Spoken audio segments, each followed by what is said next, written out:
India में सरकार किसी आए, हम विरोधी किसी के नहीं है, बस वो दो चीजें कर दे, एक एजुकेशन अच्छी कर दे और लोगों के अंदर स्किल्स। जिस दिन ये हो गया उस दिन इंडिया ग्रोथ करेगा, चाहे मोदी जी बैठे चाहे राहुल गांधी बैठे। हमें क्या करना है, हमें कोई फर्क नहीं पड़ता किस पार्टी की सरकार। कई बार क्या होता है, लोगों को ऐसा लगता है जैसे मैंने उसमें कुछ बोल दिया इस तरह का कि भाई, खैर मैंने स्पष्ट नहीं बोला, लेकिन लोगों को ऐसा लगा कि भाई इस मैडम जो है एंटी मोदी हैं, कईयों को लगा मैडम एंटी इंडिया हैं। तो ये समझने की जरूरत है, ये अनपढ़ों की समझ में नहीं आएगा। दो चीजें जिस देश की विकसित होंगी ना, वही आगे जाएगा। आप कुछ कर लो, चाहे कितनी डेवलपमेंट की बातें कर लो, अगर आपकी एजुकेशन कमजोर है तो देश किसी भी कंडीशन पे आगे बढ़ ही नहीं सकता।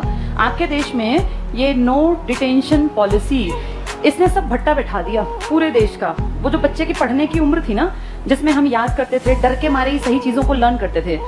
भाई तुमने पहाड़े क्यों याद किए बचपन में? क्योंकि टीचर्स मारते थे, पीटते थे, जिसको पहाड़े नहीं आते पिटता था ना वो। उस डर से हम पढ़ गए। इंसान की फितरत है, हम 200 साल गुलाम रहे हैं, बिना डर के काम करना हम भूल चुके। आज भी तुम्हारे सिर पे पेपर आता है, तुम्हारी पढ़ने की स्पीड यही रहती है, बढ़ जाती है। अब क्यों नहीं है उतनी, जबकि तुम्हें पता पेपर तो आना है। हमारी आदत बहुत खराब है, हमारे ऊपर प्रेशर होगा तो हम काम करेंगे। और एजुकेशन पे से तुमने प्रेशर बिल्कुल खत्म कर दिया इस पॉलिसी के चलते, नो डिटेंशन पॉलिसी, जिसको कह दिया कि भैया कोई कितनी क्लास तक फेल नहीं करना। तुम लोग याद करो अपना बचपन, जैसे किसी भी चीज को अपने से सोचा करो। ये कागजी बातें नहीं है, ये सिर्फ किताबों में नहीं लिखी। 8वीं तक बच्चे का दिमाग बहुत शार्प हो जाता है, क्योंकि वो चीजों को, बहुत सारी चीजों को वो सीखता है। और सीखने के अलावा बहुत सारी चीजें रटनी भी पड़ती हैं। अब टेबल सीखने होते हैं, रटने पड़ते हैं। भाई 18 7 सीखने की क्या बात है? इतना पता है कि 18 7 टाइम्स 18 7 आर, कि भाई 18 गुणा 7 करेंगे तो आंसर ये आएगा। ये मल्टीप्लाई करके देखना तो है सीखना, भाई समझ लेना। लेकिन 18 को 7 से मल्टीप्लाई करें तो आंसर क्या आएगा, ये तो रटना भी कुछ चीजों का जरूरी है। जैसे कई बार हम सोचते थे कि रटना ना पड़े ऐसे चीजें, लेकिन फिर जब टीचिंग के एग्जाम्स वगैरह में पढ़ा, टीचिंग के 2 साल, तो पता चला कि नहीं, कुछ चीजें रटनी पड़ती हैं, कुछ चीजों को आप समझ नहीं पाते, बहुत सारा ज्ञान नहीं, लेकिन रटने से भी आपके दिमाग का एक पार्ट सीखता है और वो शार्प बनता है। हर चीज को नहीं रटना, जैसे पॉलिटिक्स को, इकोनॉमिक्स को नहीं रटना, साइंस को नहीं रटना, पर पहाड़े तो रटने ही पड़ते हैं। कुछ चीजें स्क्वायर है, क्यूब है, इनका क्या करना पड़ता है, रटना। बार बार पढ़ो, बार बार पढ़ो। अब ये 8th तक कुछ रटना और सीखना जरूरी नहीं है। अब सिर्फ आओ ना आओ, कुछ पढ़ो ना पढ़ो, तुम पास हो जाओगे। तो क्या बच्चे पढ़ेंगे? अब नहीं। 8th तक उनका दिमाग डंप हो जाएगा। और 9वीं क्लास, हम कितनी बार कहते हैं, लाइफ में सबसे इंपॉर्टेंट जो बच्चा रास्ता बदलता है ना, वो 9th है।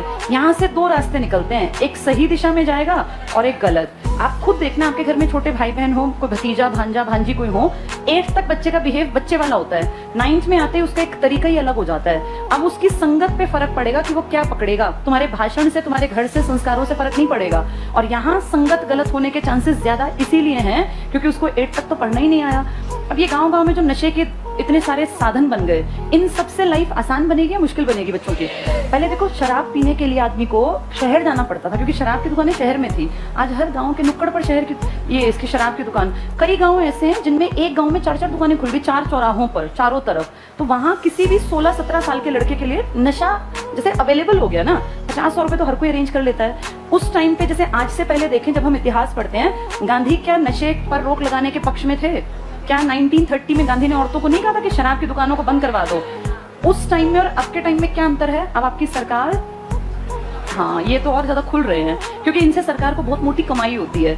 ये जो एजुकेशन है ना, अगर बच्चा इस तरफ मुड़ जाए तो उस तरफ से चांसेस हैं बचने के। तुम लोगों ने महसूस किया, इस पेंडेमिक में क्राइम रेट भी बढ़ा है। लोग पढ़ाई से हट गए। जो 18 साल 16 साल के लड़के थे, वो क्या करेंगे फिर? पढ़ाई से हटे तो 100% गलत रास्ता पकड़ेंगे, क्योंकि खेती तो खत्म बराबर हो गई, खेती में तो कुछ निकलता नहीं। तो बच्चा या तो पढ़ेगा या तो बिगड़ेगा, और पढ़ने की जरूरत इसने खत्म कर दी, तो ये तो खत्म हो ही गया। स्किल एजुकेशन की अगर बात करूं तो आप खुद इसका साक्ष्य हो, आपके सामने ये बातें हैं। क्या हरियाणा में स्किल्स की यूनिवर्सिटी नहीं बन रही थी? बन रही थी ना। कितने दिन से पढ़ रहे हो तुम लोग? उसमें पास हुए कितने लोगों में स्किल्स आ गई और उन्होंने क्या कुछ कर लिया। जैसे स्किल्स तो दिखाई देती है ना, ये चीजें अपने आप देखा करो, सीखा करो। सिर्फ कागज पढ़ने से ज्ञान नहीं आता। आप में और चाइना में इतना अंतर कैसे हो गया जब दोनों बराबर थे? 1950 तक तो दोनों इक्वल थे। 1970 में आप थोड़े से ऊपर थे, बराबर से थोड़े से ऊपर, ये थोड़ा सा नीचे। 1978 से इन्होंने काम करना स्टार्ट किया और असली काम इन्होंने शुरू किया 1990, जब इन्होंने अपने देश में एजुकेशन को कंपलसरी बना दिया कि भाई पढ़ना ही पढ़ना है। इनके देश में ना करोड़ों की आबादी थी, हमारी तरह, आज भी है, नंबर 1 तो भी यही है, लेकिन इन्होंने सोच लिया कि इस आबादी को यूज करना है, इस आबादी का इस्तेमाल करना है बेहतर करने के लिए। पहले यहाँ बहुत बदहाली थी, बहुत खराब सिस्टम था। इन्होंने 1978 से काम करना स्टार्ट किया और 1990 में कहा कि देश आगे तब बढ़ेगा जब क्या अच्छी होगी शिक्षा, और स्किल साथ साथ लोगों को सिखानी स्टार्ट कर दी। आज आप देखो दुनिया में कहीं कुछ बनता हो, कोई भी प्रोडक्ट तुम चाहे किसी तकनीक से बना लो, जापान इसका, चाइना का, एक बार आदमी उसको देखेगा और कह देगा मैं सेम ऐसा दोबारा तैयार कर सकता हूँ। उनको टेक्नोलॉजी की इतनी ज्यादा समझ आ गई, उनके अंदर इतनी स्किल्स हैं कि वो किसी भी देश की चीज को देख के उससे बेहतर बना सकता है। ये कैसे आ गया? इन्होंने इन चीजों पे काम किया, एजुकेशन पे और स्किल पे। हम पीछे क्यों रह गए? क्योंकि इन सालों में हमने इन पे काम नहीं किया। हमने काम बहुत किए लेकिन इन दोनों को छोड़ के बाकी दुनिया भर के काम हमने कर लिए। 1990 से आज 2022 कितने साल बीत गए? 32 साल। दुनिया की गूगल कर लेना, नंबर 1 इकोनॉमी जो है चाइना है। सबसे ज्यादा चाइना ग्रोथ दिखा रही है ना, ग्रोथ तो आप दिखा रहे हैं। अच्छा एक और देखो मजेदार चीज, अगर तुम भरोगे fastest growing economy in the world, तो पता है नंबर 1 कौन है? हम।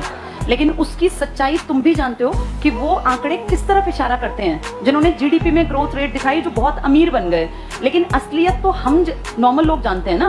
गांव में किसकी इतनी आय बढ़ गई कि हम दुनिया की फास्टेस्ट ग्रोइंग इकोनॉमी है। ठीक है आंकड़ों में हम बता देते हैं, लेकिन रियलिटी ऐसी नहीं है। और आंकड़े कुछ प्रतिशत लोगों के कारण बढ़े हैं, उनमें कुछ अमीर खानदान के लोग आते हैं। एवरेज आदमी, हम आम घरों में रहने वाले तुम्हारे परिवार के लोग, इन पिछले 20 सालों में, इसमें कांग्रेस सरकार भी आ गई।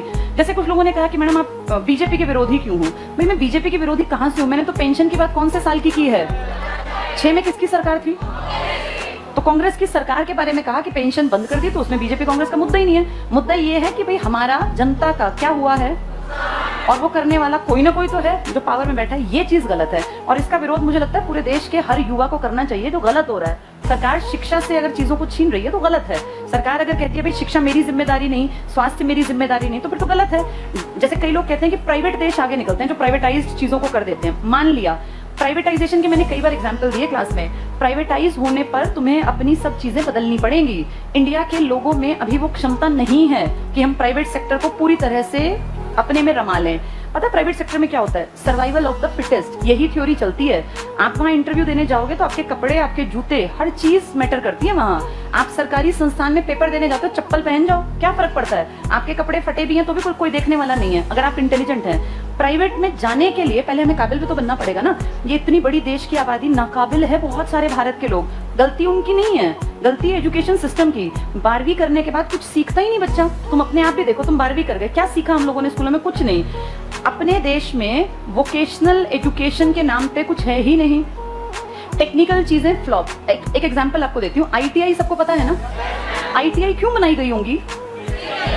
ताकि बच्चे 10वीं के बाद कुछ स्किल्स सीख लें। इनमें क्या कोर्स करवाते हैं?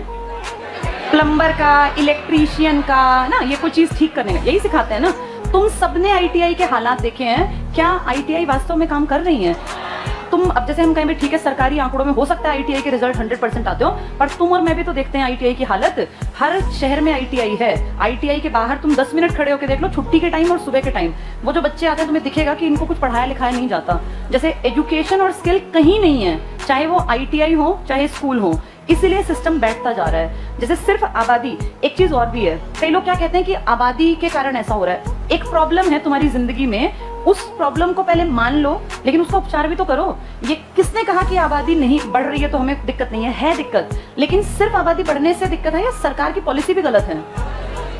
आबादी आज मेरे चाहने से तो कम नहीं होगी, ना तुम्हारे चाहने से। आबादी कंट्रोल होने में 20 साल अभी और लगेंगे।